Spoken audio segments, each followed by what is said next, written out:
Welcome to EduCasts, home of EduCasters. Walk into any elementary classroom in America and you will see a chart on the wall. Maybe it has green, yellow, and red cards. Maybe it has names with gold stars next to them. Maybe it's a digital scoreboard projected on a smartboard. Now, walk into a high school. You won't see the sticker charts, but the machinery is still there. It's in the grade book. It's in the threat of detention. It's in the promise of the honor roll bumper sticker or the fear of being ineligible for the Friday night football game.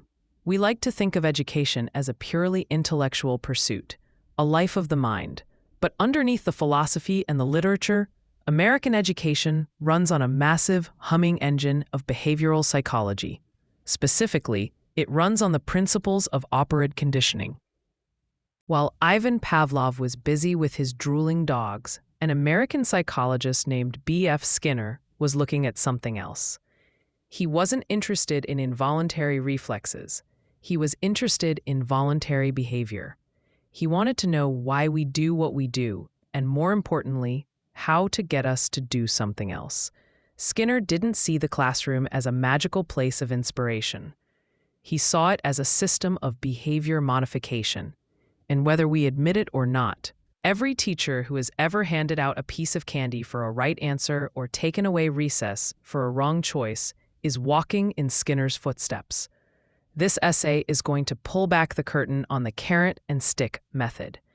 We will look at the science of consequences, how it built the modern school system, and the raging debate over whether we are turning students into eager learners or just well-trained rats in a maze. To understand the method, you have to understand the man.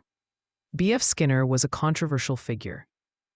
A Harvard professor and a radical behaviorist, he famously argued that free will is an illusion.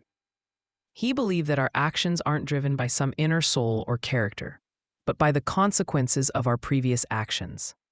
If you tell a joke and everyone laughs, you are more likely to tell a joke again. If you touch a hot stove and get burned, you are less likely to touch it again. It sounds simple, almost insultingly simple, but Skinner argued that everything, from learning to read to committing a crime, could be explained by this feedback loop. He developed the Skinner box, technically the operant conditioning chamber. He would put a rat or a pigeon in a box with a lever. If the rat pressed the lever, a food pellet dropped. Soon, the rat was pressing the lever like a maniac. The rat had learned to operate on its environment to get a reward. Skinner looked at American schools and saw chaos. He saw teachers lecturing to glazed-over eyes.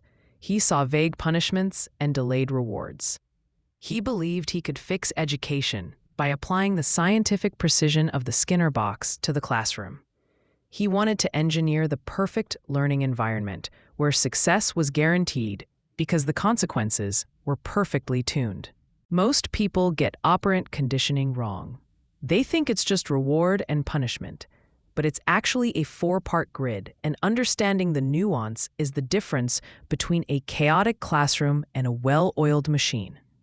The key terms are positive, adding something, negative, taking something away, reinforcement, increasing behavior, and punishment, decreasing behavior. 1. Positive reinforcement, the gold star. This is the bread and butter of elementary school. You add a good thing to make a behavior happen more often. The scenario, little Timmy raises his hand quietly. The consequence, the teacher says, "I love how Timmy is raising his hand," and gives him a sticker. The result, Timmy raises his hand more often. In schools, grades, praise, candy, Student of the Month awards, college acceptance letters. 2. Negative reinforcement. This is the most misunderstood concept in psychology. People think negative reinforcement means punishment. It does not. Remember, reinforcement always increases behavior. Negative means subtraction, so you are taking away something bad to reward the student. The scenario, the class is working hard and being quiet. The consequence, the teacher says, "Since you all worked so hard, you have no homework tonight."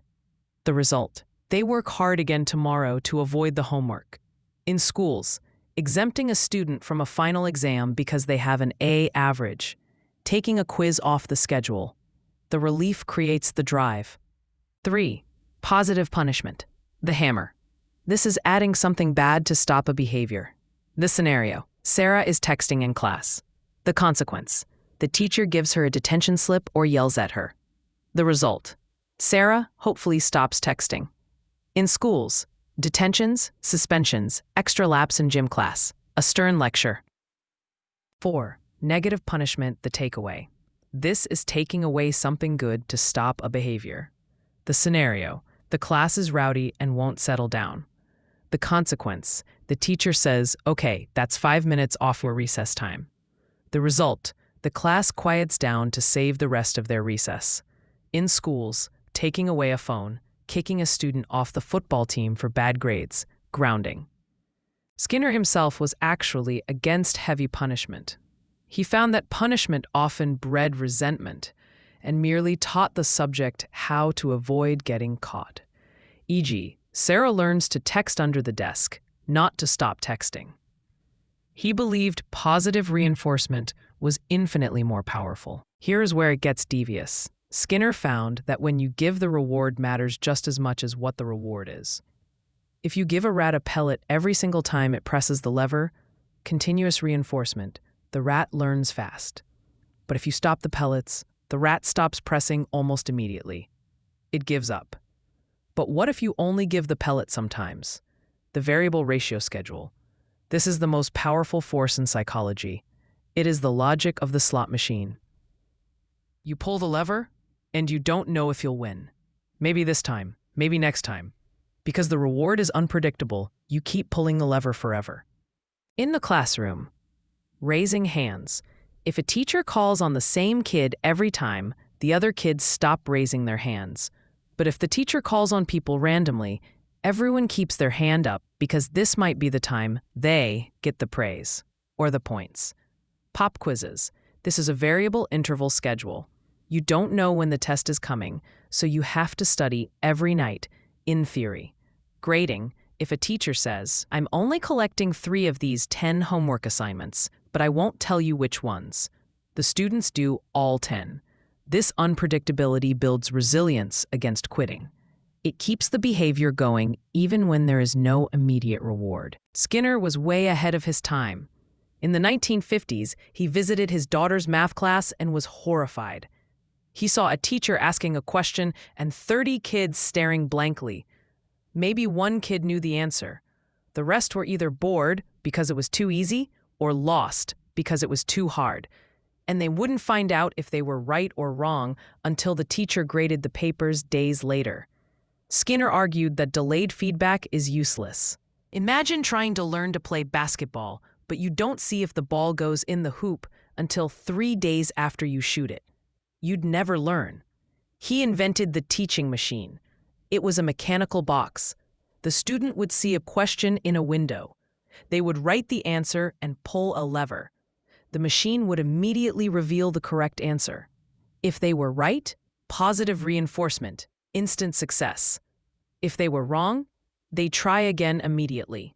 Skinner's principles for these machines are the exact same principles that run Duolingo, Khan Academy, and every video game today. 1. Small steps. Break learning into tiny chunks. 2. Active participation. The student must do something, not just listen. 3. Immediate feedback. You know instantly if you pass the level. 4. Self-pacing. The fast kid moves fast. The slow kid takes their time. Skinner predicted that technology would save teachers from the drudgery of grading and drilling, freeing them to do the human work of discussion and mentorship. In many ways, he was the prophet of the iPad era.